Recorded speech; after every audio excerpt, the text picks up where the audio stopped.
Ümumi görüntü belə deyək də bu formatda olacaq dizaynda. Bərkitmə işlərindən sonra tam göstərəcəm necə görsənir. Yəni qanad V-tail'li, V quyruqdur. Əsas bu qanaddır, arxa qanad. Və ön qanadda düzbucaqlı trapesiyadır. 2 dərəcə bucaq əyilməklə. Bu hissədə də ki bizim o CNC-də bundan əvvəlki videoda gördünüz. Bir kutu düzəlmişdi. Həmin kutuda altında servo olacaq. Bunun yarı hissəsində məsələn bax burada həm batareya olacaq, həm də digər kompaniyanın ECC falan nəzərdə tutulub bura yığılmağı. Və olandan sonra da bunun qapaq bağlanma fikirləşirəm maqnitlə. Ola bilər elə olsun, ola bilsin daha rahatını tapım. Ya belə deyək ki, böyür üstü açılsın. Belə də ola bilər.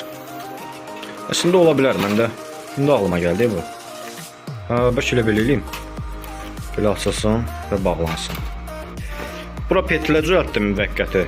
İndi bunu içərisinə kimi taxacam. Sadəcə yoxlamaq üçün heç inanmazdım belə qəşəng alınan. İçərisində hər hansı bir dəyişiklik falan eləməkdən ötürü bir dənə bunu açacağam. Özüm elə bir rahat bağlayırsan. Tək əllə açıb bağlamaq biraz çətindir. Belə, iyi belə. Burada bir dənə kilit printerdən çıxaracağam. Kiçik kilit olacaq belə bağlamağa. Və salam çıxa bilməyəcək.